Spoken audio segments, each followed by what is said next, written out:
Welcome to the Mayor of Money podcast with former Burlington Mayor Rick Goldring, CEO of Goldring Financial Leadership. In this podcast, we provide successful business owners with cutting-edge information and strategies in the areas of estate and financial planning, including wealth and risk management. The podcast also features exclusive interviews with very successful entrepreneurs that Rick has known and worked with during his career. Now, on to the show.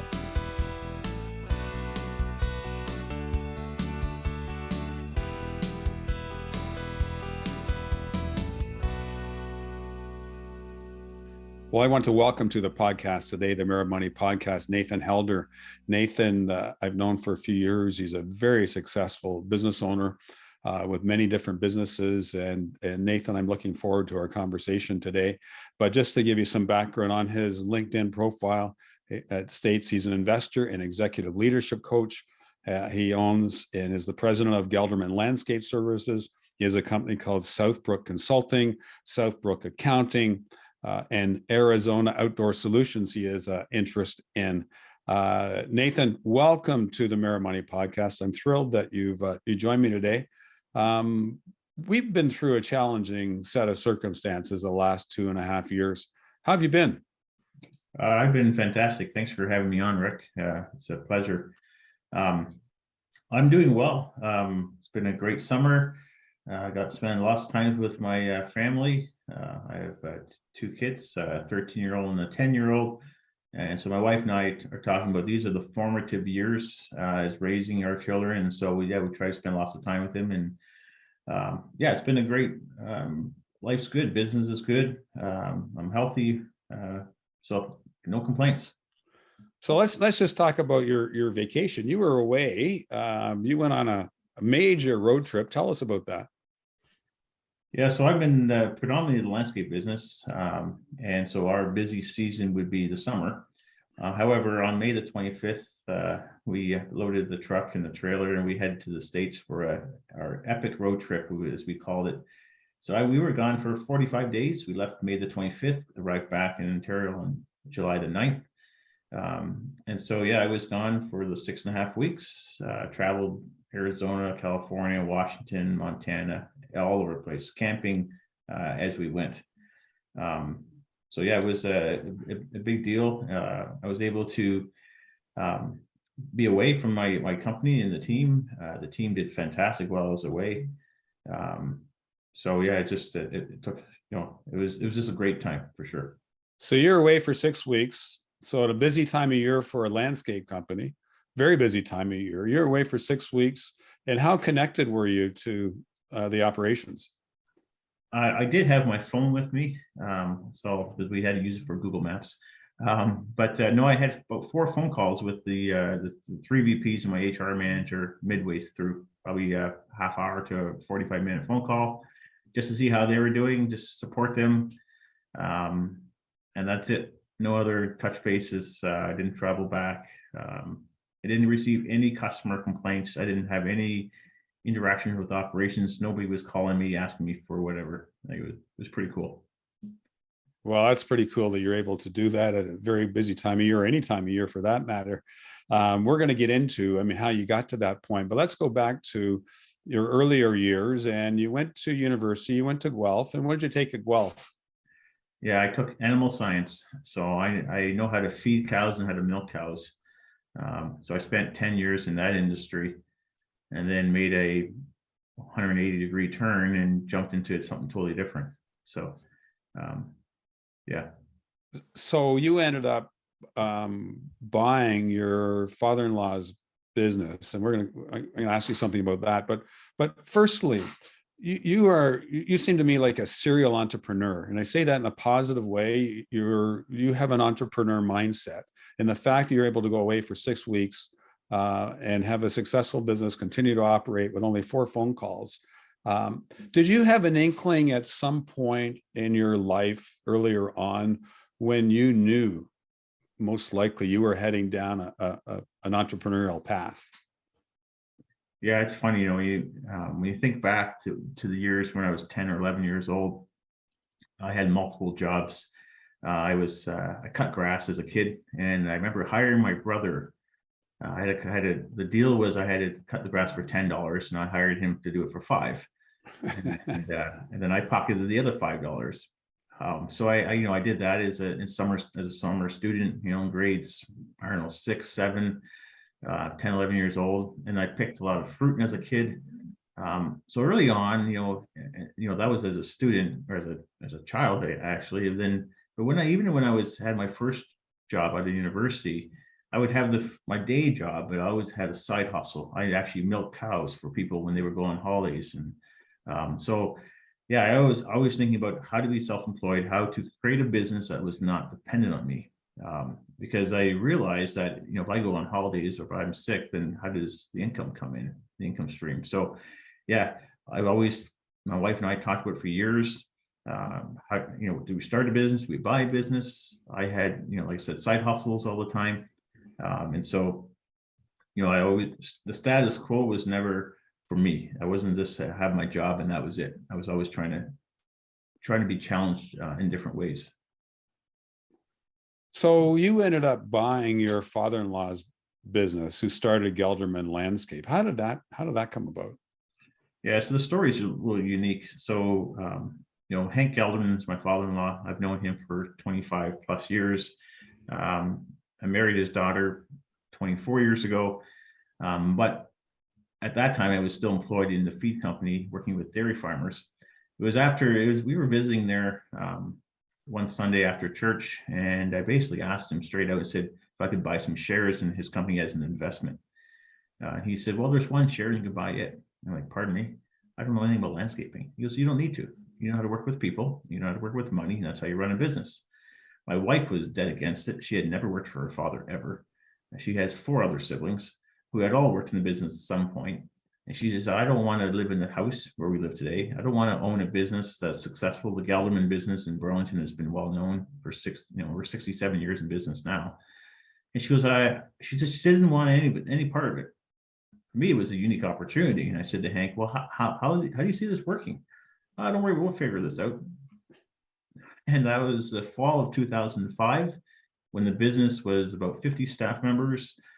We had just celebrated our 50th anniversary. You might have even been there. We're about 5 million in sales, and I was 32 years old. I knew nothing about landscaping. And in the spring of 2006, I quit my job on a Friday, started with Gelderman on Monday. And then I said to Hank, so what do you envision me doing? He goes, oh, if you can't figure it out, you're the wrong guy. And oh, by the way, I'm going on holidays and leaving in 2 weeks, and I'll be gone for 3 weeks. So the spring of 2006 was baptism by fire, sink or swim, and well, the rest is history. Almost, it's just it's learning to ask questions, right? So I'm an inquisitive mindset, so I'm always asking questions, trying to figure things out, how to peel the onion, how to get to the root of an issue, and that's how it all started. Wow. But your father-in-law saw something pretty special in you. Your father-in-law, I would suggest, is a pretty special guy who is probably a little unconventional in his thinking in a good way, because he said you don't need to have a background in landscaping. You just need to have a background in people and dealing with money. So he said to me early on, you're going to take the company to the next level. Now, he didn't know what that level was. I sure didn't know what the level was. I didn't know what level we were at currently. And he said, you're going to work with people's minds. And I'm like, okay. But when I look back now, right now, 16 years ago, it's like, wow, that man had faith in me. I was 32, knew nothing. I was taking over his business. He was a second generation. I'm the third generation. The trust that he gave me, and not even the financial side of things, right? So our succession plan is very unique. I didn't have any money coming into this deal. He was the bank of Hank. And he funded the whole deal. The business funded the whole deal. But the fact that he put all that faith in me, that his retirement fund was hinged on his son-in-law, who knew nothing about landscaping, that was going to take this company over. And how do you know we're going to be successful to be able to pay him off, right? So yeah, he saw something in me. I hope that I could see that in other people now, in my own staff. So I'm forever gracious to him, or thankful to him. And God has blessed us tremendously on this journey. and my faith, is strong for me, and I wouldn't know, what to do without it, really, because of all the things that we went through, the recession in 2008, I think you had COVID in 2019, 2020, all those things, and we keep learning, keep growing, become better still. So you've been very successful, but obviously it hasn't come easy, and there's been some challenges along the way that you've had to deal with. And you mentioned one of them, the recession in 08, 09. And business goes through different cycles, as different challenges. But you mentioned your faith as being is it a great stabilizer for you? It provides a balance for you? How does your faith help your mindset? Well, it helps me with my perspective, right? So at the end of the day, I believe we've been created to glorify God in all that we do. And so that perspective helps me get through all the challenges, right? When COVID hit, I remember my wife and I looked at each other and said, what's the worst thing that could happen? Well, you could lose the business. Okay, then what? What's the next worst thing? We always can turn to our Father, our Heavenly God and Father, for our strength. We have our health, we have each other. We still have the brain that He's created. I could utilize it somewhere else. But that perspective helps you get through things, and you're not doing this on your own. And so, my father-in-law is a man of faith as well. And we've always said, the Lord says, here are your tools. He's created me with talents, and it's up to me now to say, okay, what am I going to do with those talents? I'm not going to bury them. I'm not going to try to make them into 2 talents. And so that mindset is opportunistic. I see opportunities in every crisis, not right away, but if I start to dig deep and look around and ask questions and trust. Right, the Lord's provided all these years. How can I not trust in that? Like, it's just so I've been raised in the faith, so it's ingrained in me. But I believe it. I couldn't imagine operating without that hope. But with your faith, there clearly is a large part of gratitude there. That's in your DNA. That you're grateful for your life. You're grateful for your family. You're grateful for the opportunities you have in business. It sounds to me that part of that faith is a strong amount of gratitude. Oh yeah. Because again, I've been given many opportunities, and so I can't. What bothers me, so that's why I started this consulting business on the side too, is I help other landscape contractors become better businessmen, right? And it bothers me when I see any business struggling. If a business owner, they're challenged by their finances, they're challenged by marketing, and I just want to share and give and help others realize their potential, right? So, to be able to give back now, because so many people helped me along my journey, and that's where I like to be able to share that with others as well, because life's too short. Like back in 2020, I had an accident where I fractured my C7 vertebrae. I was off for 2 months, laid right up. And that's when life stopped for me. I ended up in the hospital, laying on my back, stretched right out. And it's like, life stopped. And it's like, am I right with the Lord? Like, my life is like, I thought I had everything I can control it all. You can't control anything. Things happen so fast. It's not in our hands. So, those setbacks or those moments in time really, it's like, oh, I'm thankful for what I have. And then, okay, now how do I not become that crazy person again and just work all the time? Right. So, I've learned to surround myself with smarter people than me. That's the biggest thing too. Over the years, is always challenge myself. There's so many little life lessons, and that everybody would have. Now, on your LinkedIn profile, there's a link to a presentation you made back in 2014, and we were talking about it before I pressed the record button. You were saying, you probably just live it now. You don't really think about it. But you look at that 16 years that you've been at the helm of the company. What are the key tenets of your success that has allowed you to go from that wide-eyed 32-year-old, not knowing exactly what you got yourself into at the very beginning, to the place you are now, where you've got a very successful firm with more than 100 employees.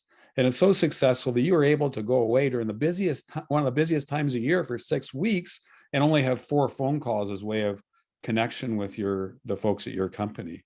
What were the key things that you did in that 16-year period to get you where you are today? Yeah, no, great question. I asked myself that question too, because it's like, wow, what did I just do? Right, busiest time of the year gone.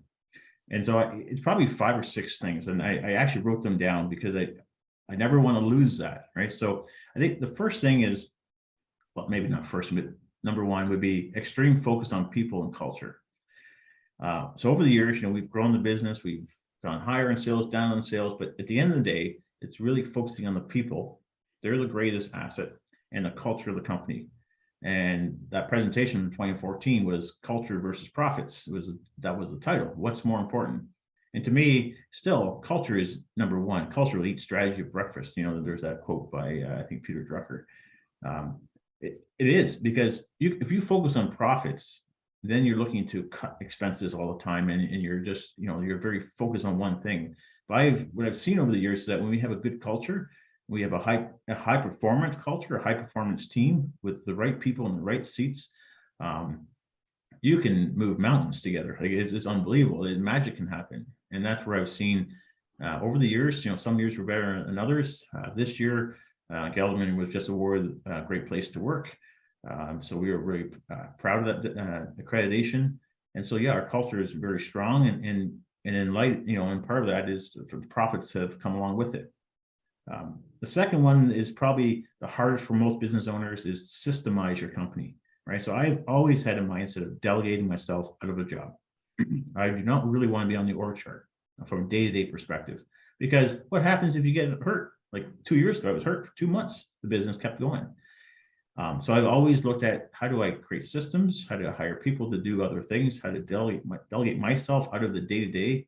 And so today I'm not involved with sales or anything operations from a day-to-day perspective. Another thing is learn from your mistakes. I made a $60,000 mistake in my first year as president in 2007. And my father-in-law, Hank Gelderman, sat on the wayside, did not say a word. He let me make the mistake. So basically what it is, I bought 3 vehicles at the end of the lease. They're $20,000 each. The company had never done that before. I chose to do it because I thought it was a good idea, and it was the biggest mistake ever. We had broken transmissions and cracked frame and all kinds of things. So you learn from your mistakes, and I've made so many mistakes ever since. But if you never learn, you never say, okay, that was a mistake. What did we learn? Peel the onion, move forward, and then carry on, right? Number 4 would be double down on finance. So to me, the finances of a company is so important, to understand your costs, understand where is the money going and coming.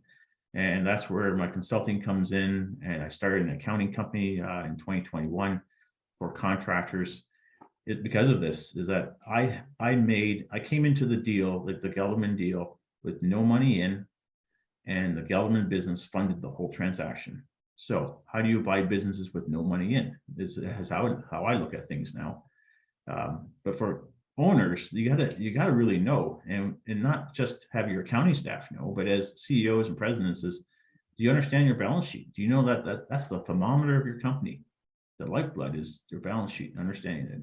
Right. So that's another big thing. The other thing is this sounds kind of weird, but be the dumbest person in the room. So if I go to an event and I'm not the smartest person, but I want to be that person that is just the junior person. And so recently, or 6 years ago, I joined Tech Canada. Tech is a peer group organization in Canada. Vistage would be called in the States. And there's 15 of us guys get together every month. And these companies, there's guys that are younger than me that are running $100 million companies. To me, that's like, holy doodle. I learned so much from these guys, right? So I try to be the dumbest person in the room. And I think the last thing that sums it all together is my faith in God and trust, and not in myself. So all together that becomes my mindset, always trying to improve myself. The status quo is never an option.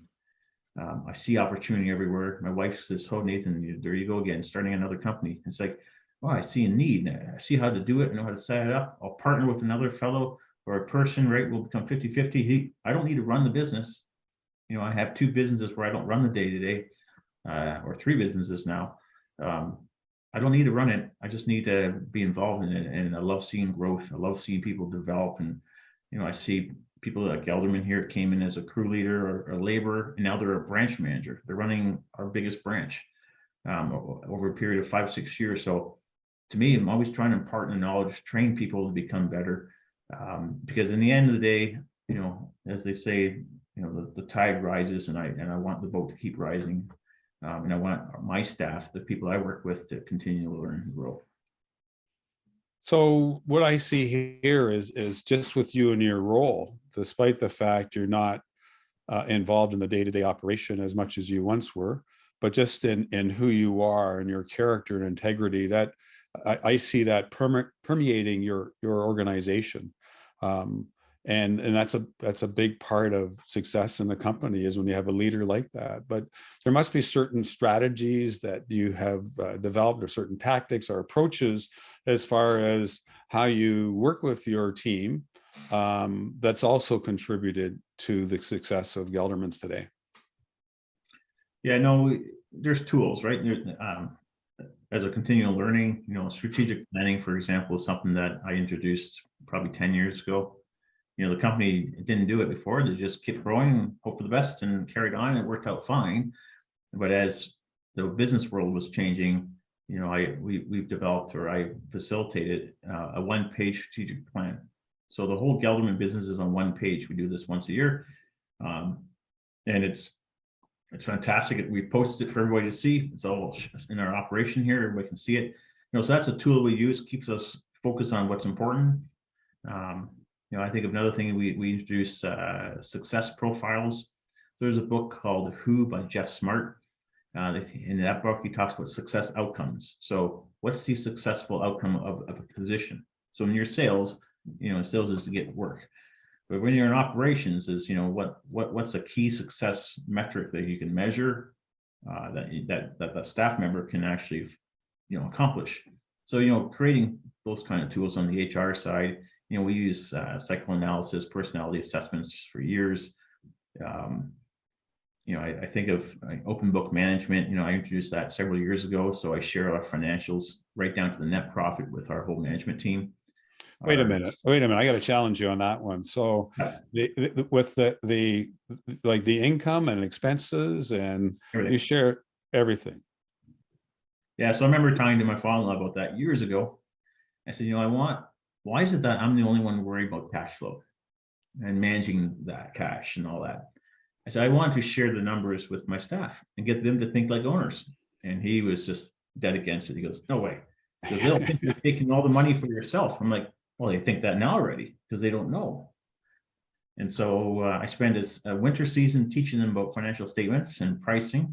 And then the following spring, I said, okay, here are the numbers. And so it's my vice presidents, my branch managers, my senior managers. We have a business review meeting once a month, and we look at safety, sales, customers, profit, and staffing issues. But on the sales and profit, we show the business from a high level all the way down to each division, and they see the top line and the very bottom line. And then we've created, based off the Great Game of Business, it's a book. And it's a one bonus program for the whole company. So everybody participates. It's one system, one bonus for the whole company. And depending on the year, if we're tracking above budget, like we are this year, we will be paying out a bonus mid-season before the end of the year. But yeah, my VPs, my managers, they see the numbers and they drive the company forward, right? So now they see when the hard work, when they're working really hard in different parts of the season, or when we have an off month, it's right there. They see it. So that keeps me in check a little bit as well as an owner, keeping everything above board. But we've created an ownership mentality, right? What I've really done is, as well as teach our staff to think like owners, teach them everything about business, not just the technical side. So I never worry about any of my staff leaving and starting their own company. If they do, they're going to be a little bit smarter and they'll understand how to price better and be a good competitor.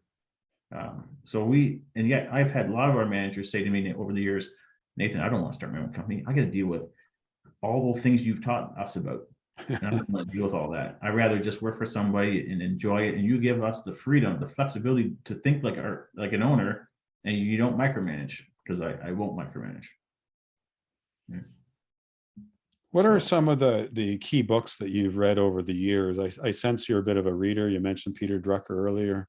What are some of the key books? And you mentioned a few of them, actually. Any other books that you want to mention for business owners, or for anybody for that matter? So I do book studies with my own staff now. And I guess the two or three that really come to mind is one book called Crucial Conversations. There's I think 3 or 4 authors here, but you just Google Crucial Conversations. It's the one that I really recommend. That, along with a book called Radical Candor by Kim Scott.